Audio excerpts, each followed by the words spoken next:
नमस्ते। मैं हरिओम कुमार। आपका सभी को स्टीम टॉक में स्वागत है। तो आज मेरे साथ है अशोक गुरुजी, जो कि पार्वतीपुर विलेज टू असम के हैं। भास्कर संस्कार ज्ञानपीठ से यहाँ स्कूल विद्यालय चलाते हैं, जहाँ पर जो असम में जब ब्रिटिश राज्य थी भारत में, तो उस समय असम में चाय की बागान शुरू की थी। तो जो यहाँ पे काम करने वाले थे, उन्हें बहुत दूर दराज से, यानी भारत के दूसरे स्टेट है, वहाँ से बुलाकर लोगों को यहाँ पे एक तरह से प्रलोभन के द्वारा या ज़बरदस्ती के द्वारा यहाँ पर लाकर काम कराया जाता था।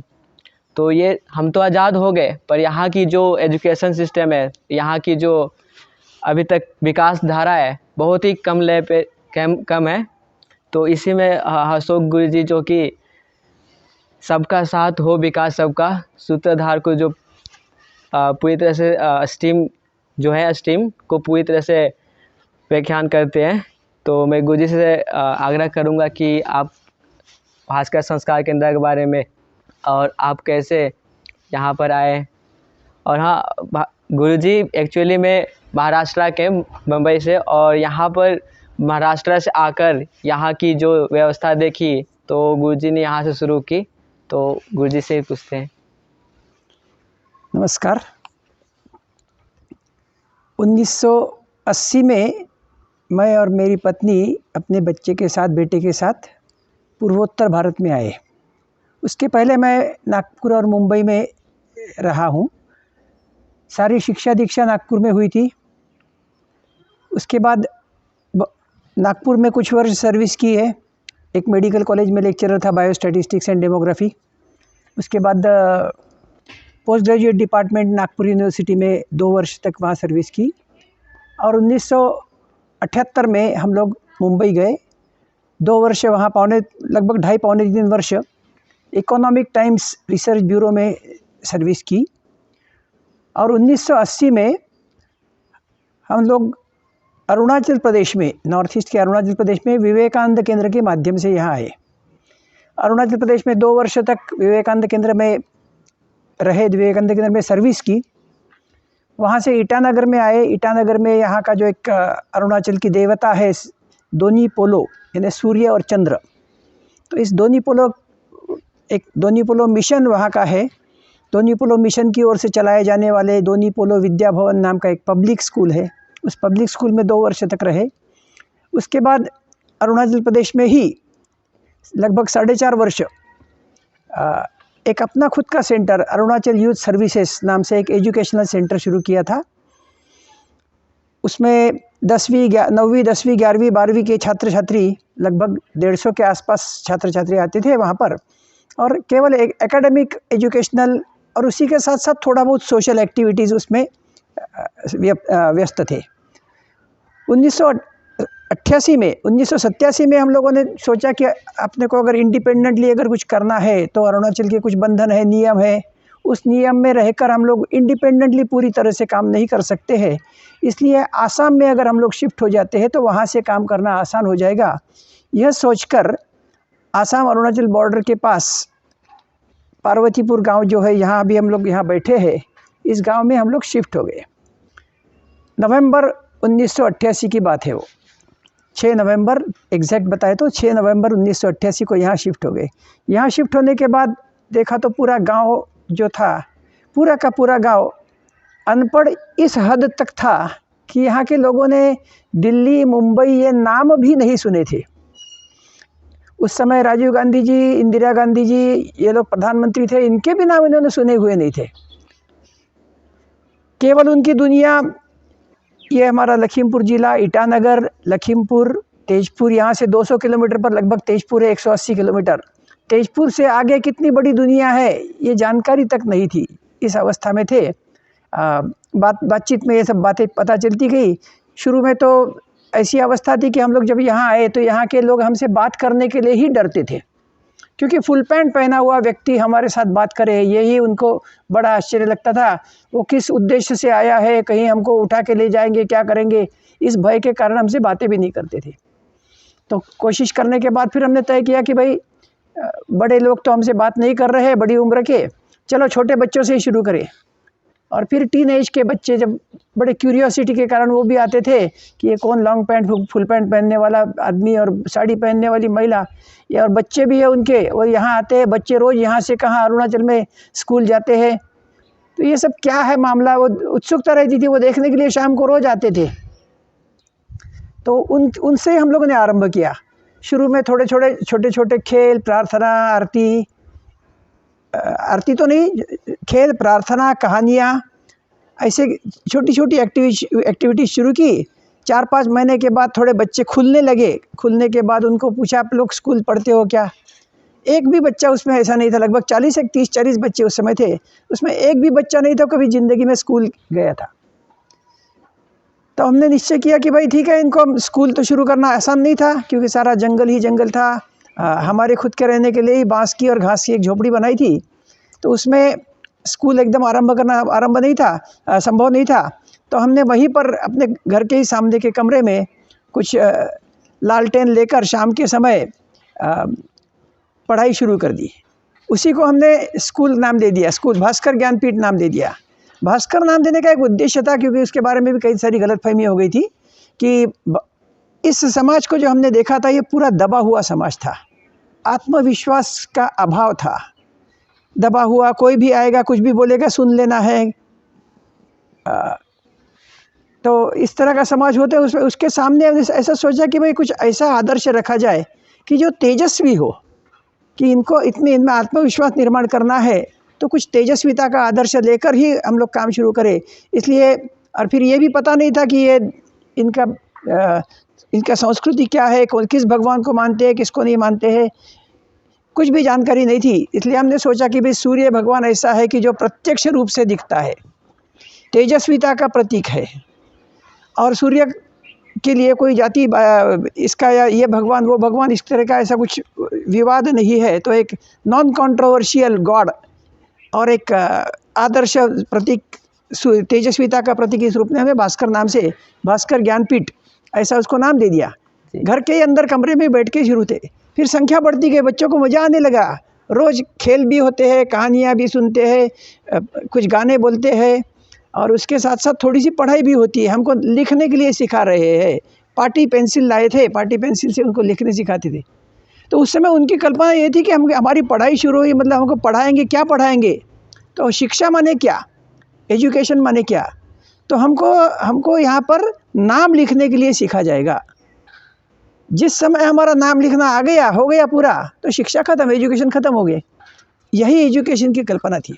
तो उस पर से वहाँ से शुरू किया, लेकिन ऐसा देखा कि भाई इनको अक्षर सिखाते रहेंगे, क ख ग घ एक अक्षर सिखाएंगे, फिर नाम लिखना सिखाएंगे, तो ये बोर भी हो सकते हैं कुछ समय। तो इसलिए उसके साथ साथ उनको कुछ जनरल नॉलेज की बातें, दुनिया के बारे में बहुत सारी बातें, आसपास के परिवेश के बारे में बातें, बाहर की दुनिया के बारे में ऐसी कहानी के रूप में उनको बताना शुरू कर दिया। तो उनको इंटरेस्ट बढ़ने लगा। लिखना पढ़ना तो थोड़ा सा ही होता था, लेकिन इन बातों में, इन कहानियों में उनको बड़ा इंटरेस्ट आने लगा। और फिर और जानना संख्या बढ़ने लगी। तो फिर तय किया कि भाई चलो एक स्कूल बनाया जाए। स्कूल बनाना माने क्या करना? तो फिर गांव के, तब तक ऐसा हुआ था कि कुछ बच्चों के माँ बाप भी यहाँ पर आकर थोड़ी थोड़ी बात करना शुरू किए थे। तो हमने उनके सामने कल बना रखी, हम लोग यहाँ स्कूल बनाएंगे एक। तो स्कूल कैसे बनाना? तो स्कूल बनाने के लिए बिल्डिंग कैसे बनाएंगे? वहाँ तो गाँव में तो उस समय एक भी पक्की बिल्डिंग नहीं थी, एक भी कंक्रीट की बिल्डिंग नहीं थी। तो बाँस और घास की ही स्कूल बनाना। तो सब कुछ अभिभावक और सारे बच्चे मिलके तैयार हो गए, चलो हम लोग बांधेंगे, एक स्कूल बनाएंगे यहाँ पर। और गांव में घूम घूम कर घर घर से बांस और घास ऊपर लगाने के लिए, जिसको खेर कहते हैं, तो बांस और घास ऐसे घर घर से जमा किए। उस समय इतनी समृद्धि थी कि यहाँ पर बांस और घास मिलना बहुत आसान था। बांस लोग ऐसे ही दे देते हैं। आज 100 रुपये का एक बांस मिलता है, उस समय तो फ्री में ही मिल जाता था। तो बांस घास इकट्ठा किया, एक बड़ा कमरा बनाया, और वो हमारा स्कूल हो गया। लेकिन लड़के लड़कियां जो थे वो दिन में काम में रहते थे। लड़कियों को तो छोटे बच्चों को संभालना, एक 12 साल की 13 साल की लड़की है तो उसके पीठ पर एक बच्चा है बंधा हुआ, एक बच्चा हाथ उंगली पकड़ा हुआ है, वो दिन भर उनको लेके बच्चों की देखभाल करना, ये उसका जिम्मा रह जाता था। फिर घर में खाना बनाना, ये जिम्मा रहता था। लड़के जो होते हैं वो गाय चराने चले जाते थे। यहाँ पर जो कुछ थोड़े समृद्ध परिवार थे असमिया भाषी लोगों के, तो उनकी गायें चराना, उनके घर में काम करना, छोटे मोटे काम करना, उसमें थोड़ा बहुत पैसा जो मिल जाएगा, तो ये दिन भर काम चलता था। फिर ये हो जाने के बाद शाम को बच्चे यहाँ आते थे खेलने के लिए, तो हमारी शाम की स्कूल शुरू हो गई।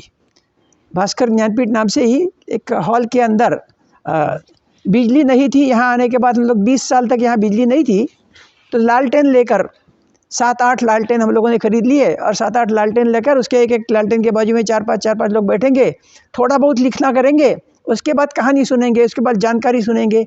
तो इस तरह से हमारा स्कूल शुरू हो गया भास्कर ज्ञानपीठ। फिर वो बढ़ते गया, इंटरेस्ट बढ़ते गया।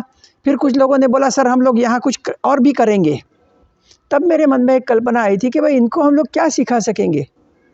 तो ऐसा था कि अगर हम लोग स्कूल शुरू करेंगे और ये 12-13 साल के बच्चे हैं, इनको पढ़ाना शुरू करेंगे तो कैसे कहाँ तक पढ़ पाएंगे। ये भी जानकारी मिली थी कि ये लोग यहाँ जल्दी शादियाँ होती है। 16, 17, 18 साल का लड़का शादी कर लेता है, 13, 14 साल की लड़की शादी कर लेती है।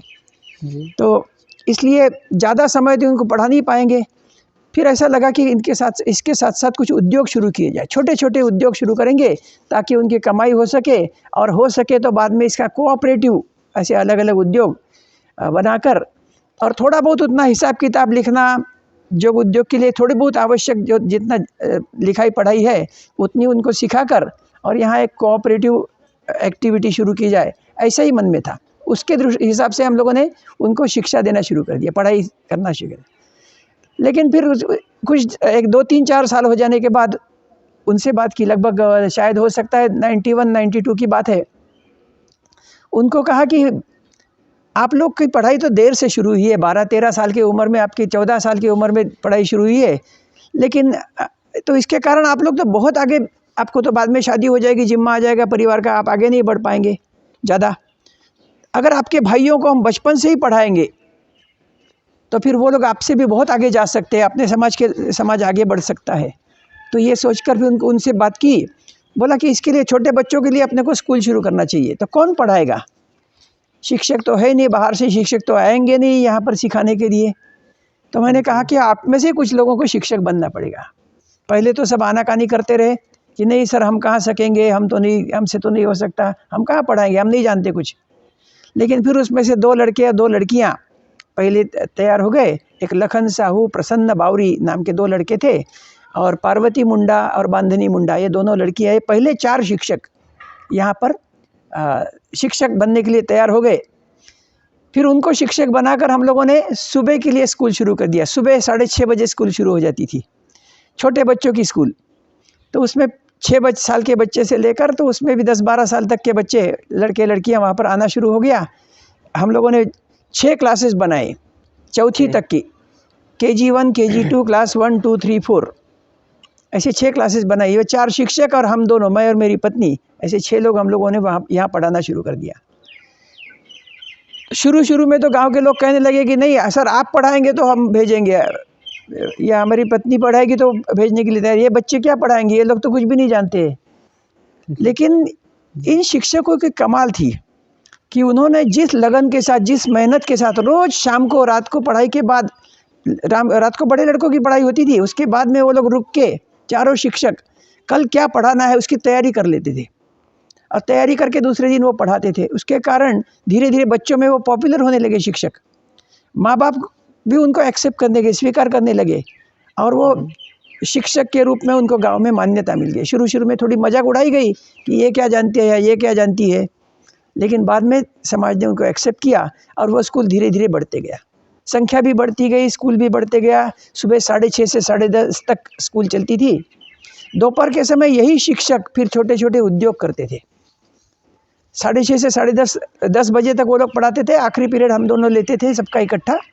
10:30 बजे वो घर जाते थे, भोजन वगैरह करके 11 बजे फिर आ जाते थे। 11 साढ़े 11 के बीच में 11:30 से 4:30 बजे तक वो अलग अलग उद्योग करते थे।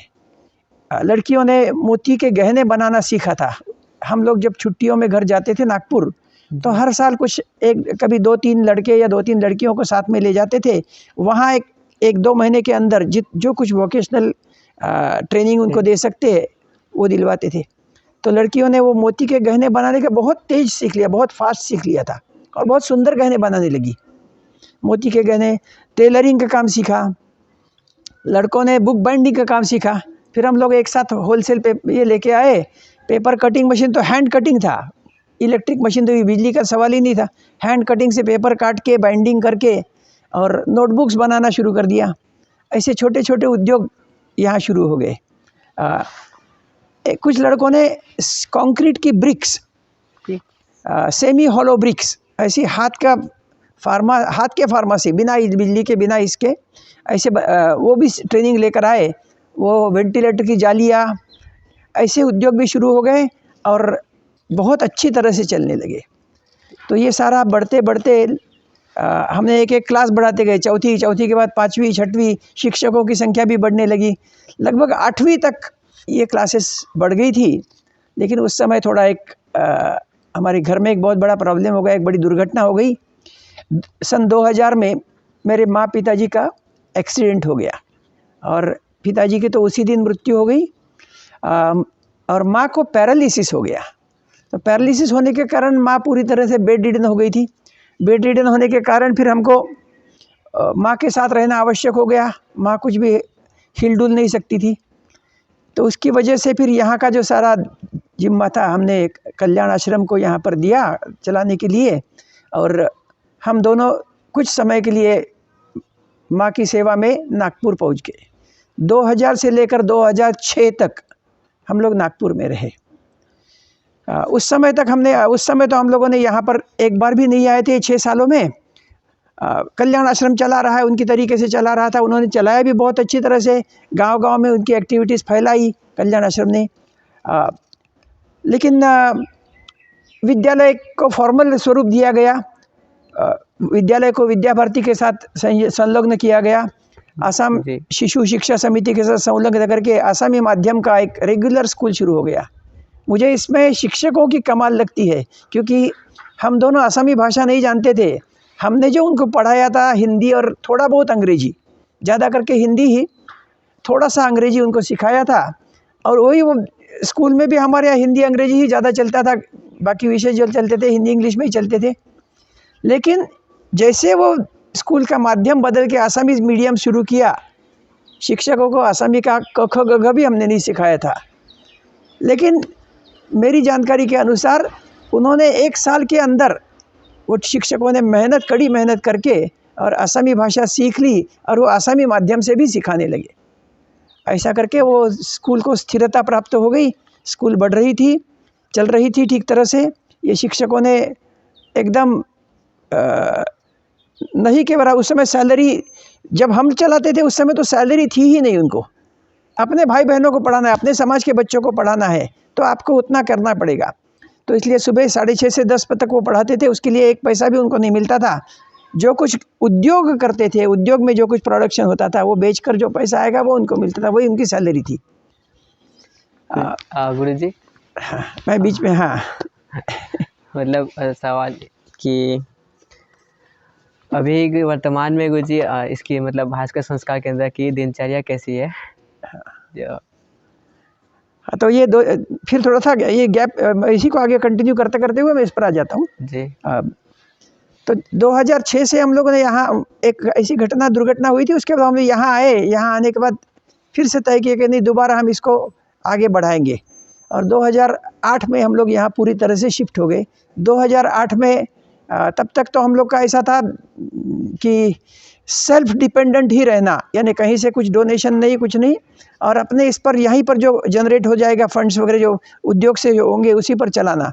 लेकिन उद्योग तो बंद हो गए थे हमारे जाने के बाद। तो हमने सोचा कि फिर अभी दोबारा अगर उसको खड़ा करना है तो हमको कुछ सहायता की ज़रूरत पड़ेगी।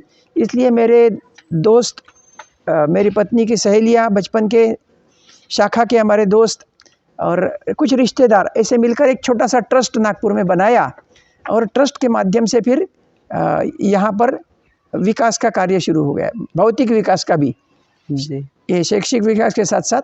और फिर वहाँ से स्कूल के लिए उसके बाद मतलब 2008 के बाद यहाँ पर पक्का कंस्ट्रक्शन, कंक्रीट का कंस्ट्रक्शन, क्योंकि उस समय विश्वास लगने लगा था कि ये बच्चे बाद में भी इस एक्टिविटी को आगे बढ़ाएंगे। ठीक है, जो उद्योग का था वो हमारा थोड़ा सा सेटबैक मिल गया था, लेकिन शिक्षा के क्षेत्र में यहाँ आगे बढ़ा जा सकता है। और जब एफिलिएशन मिल गया था विद्या भारती के साथ, तब तो फिर सर्टिफिकेट भी वैलिड हो गया, आगे की पढ़ाई के लिए भी सारी चिंताएं मिट गई। तो हमने तय किया कि चलिए हम लोग इसमें एकेडमिक और संस्कार इसी रूप में इसको आगे बढ़ाएंगे। और 2008 के बाद हम लोगों ने संस्कार केंद्र शाम के समय और स्कूल भास्कर ज्ञानपीठ और भास्कर संस्कार केंद्र ऐसी 2 एक्टिविटीज़ शुरू कर दी। 2008 के बाद वो एक्टिविटीज़ बढ़ती गई। 2000 लगभग 11-12 में एक हॉल, सीमेंट का, कंक्रीट का पक्का हॉल बन गया। और फिर ऐसा लगा कि ये हॉल बना है तो अब ये हॉल में क्यों ना बच्चे रात को रुक सकते हैं, क्योंकि रात को पढ़ाई करके रात में दूर दूर जाना पड़ता था। बारिश के दिनों में तो बहुत तकलीफ होती थी, अंधेरा रहता था। तो फिर उस हॉल में रहने के लिए भी व्यवस्था हो सकती है, तो बच्चे अपना अपना बिस्तर लाएंगे, वहाँ रहेंगे, वहाँ सोएंगे, अपना टिफ़िन लेके आएंगे, खाना खाएंगे। इस तरह से हमारा शाम का संस्कार केंद्र रेगुलर शुरू हो गया। सुबह उठकर व्यायाम करना, सारी एक्टिविटीज़ शुरू हो गई। और जैसे जैसे यहाँ पर बिल्डिंगें बनती गई, रहने की व्यवस्था होने लगी, उस एक्टिविटी जो संस्कार केंद्र की एक्टिविटी, संस्कार शिविर हम जिसको कहते हैं अभी, तो संस्कार शिविर की एक्टिविटी बढ़ गई। और इस समय हमारा संस्कार शिविर में 70 से 80 के बीच में बच्चे, उसमें आधे लगभग लड़कियां हैं और आधे लड़के हैं। 35-40 के बीच में लड़के, 35-40 के बीच में लड़कियां। ये रोज़ आते हैं। रविवार शाम से शुरू होती है एक्टिविटी, और ये एक्टिविटी है दिन में 15 घंटे चलने वाली। शाम को 5 बजे शुरू होती है, सुबह 8 बजे समाप्त होती है। जैसा हम देखते हैं कि एक रेसिडेंशियल स्कूल जहाँ पर छात्रावास है, छात्रावास के साथ वहाँ पर डिसिप्लिन के साथ सैनिक स्कूल होती है, पब्लिक स्कूल होती है, डिसिप्लिन के साथ सारी रूटीन रहती है। और उसके लिए उसके कारण वहाँ से निकलने वाला जो प्रोडक्ट होता है, वहाँ से निकलने वाले छात्र होते हैं, बाकी डे स्कॉलर स्कूल से काफ़ी तेज होते हैं हर क्षेत्र में, क्योंकि उनको घर की चिंताएं नहीं रहती है, परिवेश अच्छा मिल जाता है, माहौल मिल जाता है सारा। तो उसी एडवांटेजेस को लेना है। छात्रावास अगर पूरा बनाना तो बहुत कठिन कार्य था इतने कम साधनों में। इसलिए हम लोगों ने सोचा कि एक ऐसी एक्टिविटी करेंगे जिसमें छात्रावास के सारे लाभ तो मिल सके, लेकिन छात्रावास की जो सारी कठिनाइयाँ है, उसको चलाने के लिए जो कठिनाइयाँ आती है, वो कम से कम संसाधनों में वो सारे एडवांटेज दे सके। तो उसमें हम लोगों ने फिर शाम को 5 से सुबह 8 ऐसा संस्कार शिविर प्रारंभ किया। शाम को 5 बजे से लेकर 5 से 6 खेल चलते हैं, 5 से 6 1 घंटा पूरा खेल होते हैं। 6 बजे से लेकर 6:40 तक 40 मिनट का हमारा एक मंदिर एक्टिविटी है। अपने कैंपस के अंदर एक सुंदर शिव पार्वती का मंदिर है, उमा महेश्वर धाम। तो वहाँ पर शाम के समय प्रार्थना, आरती, सुविचार, ऐसे और कुछ मौखिक अभ्यास, इस तरह का 40 मिनट तक अब ये चलता है, एक्टिविटी चलती है, मंदिर एक्टिविटी। मानसिक उसमें ये सोचते हैं हम लोग, इन्हें खेलकूद में शरीर में उत्साह आ जाएगा, फुर्ती आ जाएगी, दिन भर के टेंशन्स, दुख, गुस्सा, जो कुछ भी होगा वो सब, क्रोध, सब खत्म हो जाएगा खेलकूद में।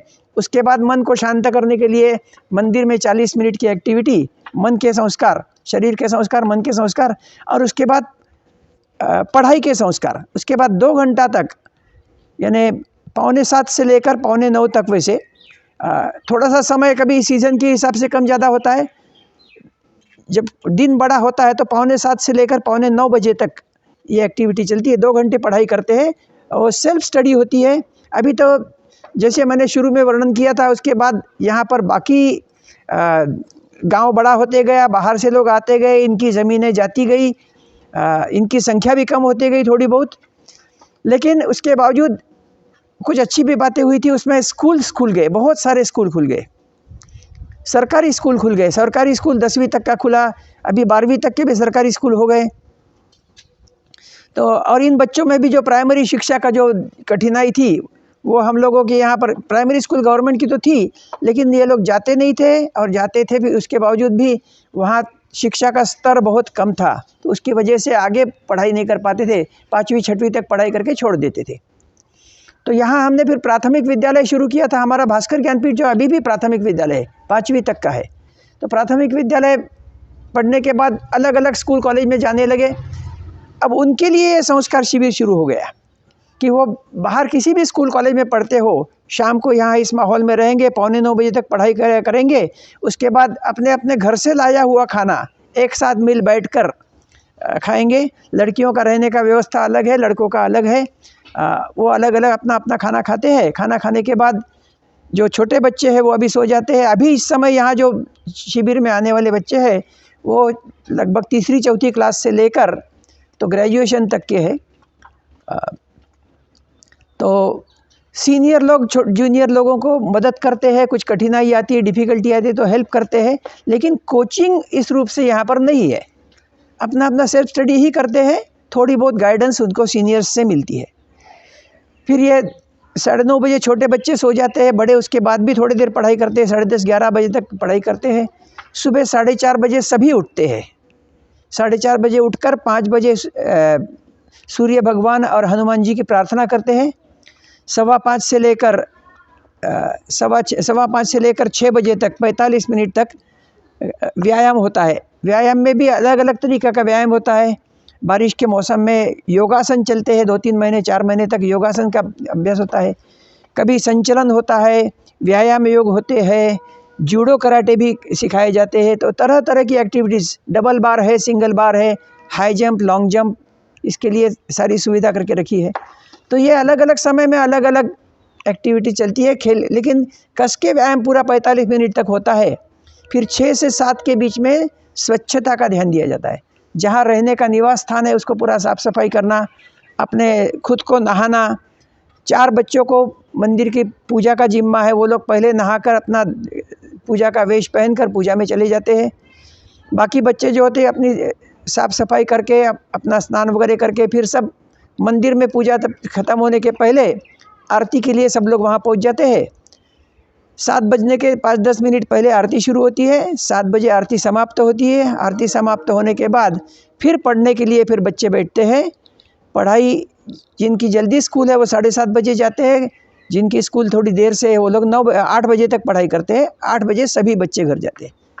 यहाँ उनका स्नान वगैरह होकर सब तैयार रहता है। घर जाके केवल गणवेश पहनना है स्कूल का, नाश्ता करना है और स्कूल चले जाना है। फिर वहाँ से स्कूल जाते हैं। स्कूल से आने के बाद भोजन करके घर के काम सब निपटा के